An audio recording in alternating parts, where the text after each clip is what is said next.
Hello my dear students, આજે તમારા માટે ફિઝિક્સમાં વપરાતા ત્રિકોણમિતિ એટલે કે ટ્રિગોનોમેટ્રીમાં જ્યારે 90 કરતાં વધારે ખૂણાઓ હોય છે, 90 ડિગ્રી કરતાં વધારે એંગલ હોય, આઈધર રેડિયનમાં હોય કે ડિગ્રીમાં હોય, રેડિયનમાં એટલે π/2 કરતાં વધારે એંગલમાં હોય, ત્યારે તમારે એવા સાઇન, કોસ અને ટેનની વેલ્યુઝ ફાઇન્ડ આઉટ કરવામાં ઘણા ખરાને મુશ્કેલી પડે છે અને ઘણા ખરા કન્ફ્યુઝ થઈ જાય છે. તો એ લોકો માટે આજે હું ટેકનિક લઈને આવ્યો છું. સિમ્પલ છે. માનો કે તમારે સાઇન 120 ની વેલ્યુ ફાઇન્ડ આઉટ કરીશ તો તમારે 120 ને 0 થી 90 ડિગ્રીમાં જેટલા પણ એંગલ આવતા હોય, બરોબર, એના મલ્ટિપલમાં વિચારો તો શું આવે? તો 2 × 60 ડિગ્રી, તો 2 × 60 લખી શકું છું. હવે આ 60 ડિગ્રી અને સાઇન ની વેલ્યુ લગાવી દેવાની, એટલે કે સાઇન 60 વેલ્યુ ગોતવાની. સાઇન 60 ડિગ્રી, સાઇન 60 ની વેલ્યુ કેટલી થઈ જાય છે? તો એની વેલ્યુ થઈ જાય છે √3/2, બરોબર. હવે આગળ શું મૂકવાનું છે? સાઇન, એટલે કે સંજ્ઞા, ધન આવે કે ઋણ આવે.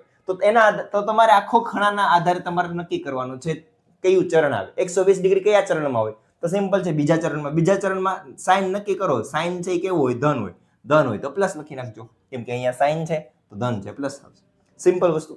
એવી રીતે આપણે કોસ માટે વાપરીએ તો 150 ને કેવી રીતે લખી શકીએ છીએ? તો 30, કેમ કે 0 હોય, પછી આપણે શું આવે છે? જાણીતા ખૂણામાં 30 આવે, 45 આવે, 60 આવે, 90 આવે. તો આપણે 150 ને હું 30 × 5 લખી શકું છું. cos 30 ડિગ્રી, cos 30 ડિગ્રી એટલે શું થઈ જશે? cos 30 ડિગ્રી, કેમ કે આ 30 આવ્યો, એ આને લાગશે cos ને, એટલે cos 30 ડિગ્રી થઈ ગયા. જેમ અહીંયા 60 કેમ sin ને લગાડી દેતા, એમ જ cos 30 એટલે શું થઈ જશે? તો cos 30 √3/2 અગેન એની વેલ્યુ આવે છે. હવે ધન આવે કે ઋણ આવે? તો આખો ખૂણો 150 ડિગ્રી કયા ચરણમાં છે? બીજા ચરણમાં. ઓલ STC મુજબ બીજા ચરણમાં તમે જુઓ તો cos ઋણ છે, તો આ ઋણ આવી જશે. ક્લિયર થઈ ગયું? અહીંયા ઋણ બનતું હોય છે. હવે tan 135, તો 135 ને તોડ નાખો તો એને કોના ગુણાકારમાં આવશે? 135. તો ન ખબર પડતી હોય તો તમે એને જાણીતા ખૂણામાં તમે કરશો તો માનો કે 60 ના ગુણાકારમાં ન આવે, તો 5 એટલે કે 45 ના ગુણાકારમાં આવે. 3 × 45 આવી રીતે કરી શકો છો. અગેન 45 કોને જશે? tan ને. તો tan 45 ની વેલ્યુ કેટલી થઈ જાય? 1. હવે ધન આવે કે ઋણ આવશે? તો તમે જો બીજા ચરણમાં છે ને 135 એટલે 180 કરતા ઓછું, 90 કરતા વધારે, એટલે બીજા ચરણમાં tan કેવું છે? ધન કે ઋણ? ઋણ, તો ઋણ આવશે. ક્લિયર થઈ ગયું? આવી રીતે તમને એમ થાય બધા ખૂણા બીજા ચરણમાં લીધા છે, કાંઈ વાંધો નહીં. તમે આમ વિચારો, tan છે એ આપણે સમજીએ કે 210 ડિગ્રીનું લઈએ, તો 210 ડિગ્રી હોય તો તમે એને લખી શકો છો 7 × 30. સિમ્પલ વસ્તુ. તો 30 ક્યાં જશે? tan ને. 30 tan ને જાય તો શું લખી શકો છો? 1/√3. એ આવડવું જોઈએ પાછું, tan 30 ની કિંમત.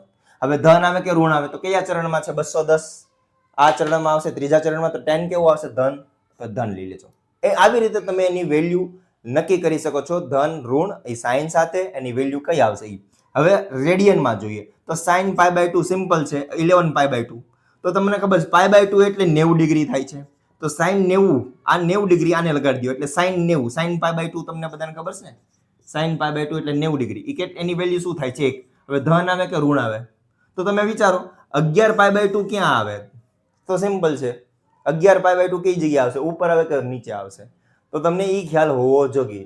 11 π/2 છે એ એકચ્યુઅલમાં ઉપર આવશે કે નીચે આવશે? તો તમને ન ખબર હોય તો π/2, 3π/2, 5π/2, 7π/2 તમે ખબર છે આવી રીતે કરી શકો છો. તો π/2, 3π/2, 5π/2, 7π/2, 9π/2, 11π/2 નીચે આવે. નીચે આવે તો તમે શું કહી શકો છો? માઇનસ. સાઇન નેગેટિવ આવશે, અહીંયા માઇનસ આવશે. તો આવી રીતે આખા ખૂણાના આધારે એકમ વર્તુળમાં વ્યા જાવ. એકમ વર્તુળમાં તમે ખૂણો નક્કી કરી નાખો કયા ચરણમાં છે. અહીંયા π/2 છે એટલે અહીંયા 2 માંથી એક આવત. તો કયો π/2 છે? 11 π/2 છે એટલે એકચ્યુઅલમાં નીચે આવશે. ઓકે. હવે માનો કે 3π/4 છે તો π/4 cos ને જશે. સિમ્પલ, અહીંયા તો સિમ્પલ વસ્તુ છે. π/4 એટલે cos π/4, cos π/4 એટલે 45. cos 45 એટલે કેટલું થઈ જાય? 1/√2. હવે ધન આવે કે ઋણ આવે? તો તમે નક્કી કરો. 3π/4 એટલે કેટલું થાય? 3π/4 કયા ચરણમાં આવે? તો આ 45 × 3 એટલે 135 બીજા ચરણમાં આવે. બીજા ચરણમાં cos ઋણ હોય તો માઇનસ કરી નાખજો. સિમ્પલ વસ્તુ છે. ક્લિયર? હવે tan 11 π/6, તો π/6 છે એ 10 ને જશે. આમાં તો સિમ્પલ ડાયરેક્ટલી ખબર પડી જાય છે કે ઓછામાં ઓછો ખૂણો π/6 છે એના ગુણ્યા 11 કરવાનું. તો π/6 10 ને લાગુ પાડી દો. 10 π/6 એટલે કેટલું થઈ જાય? તો એ 30 થાય. 10 π/6 30 છે એટલે 1/√3 આવશે. ધન આવે કે ઋણ આવે? તો 11 ટાઈમ્સ છે તો π/6 બધાને ખબર છે કેટલું થઈ જાય છે? 30 ડિગ્રી. ગુણ્યા 11 કરું એટલે 330 ડિગ્રી થાય. 330 ડિગ્રી કયા ચરણમાં આવે? કયા ક્વોડ્રન્ટમાં આવશે? ફોર્થ ક્વોડ્રન્ટમાં, કેમ કે 360 ને 270 ની વચ્ચે આવે. ફોર્થ ક્વોડ્રન્ટ છે એટલે કોસ પોઝિટિવ હોય, ટેન કેવું હોય નેગેટિવ, તો આવી રીતે થઈ જાય છે એની વેલ્યુ. તો તમને ખબર પડી ગઈ રેડિયનમાં હોય તો કેવી રીતે તમારે વેલ્યુઝ ફાઇન્ડ આઉટ કરવાની છે, અને ડિગ્રીમાં હોય તો કેવી રીતે વેલ્યુઝ અને સાઇન નક્કી કરવાની છે. તો આજ માટે આટલું જ. Thank you. જય શ્રી કૃષ્ણ.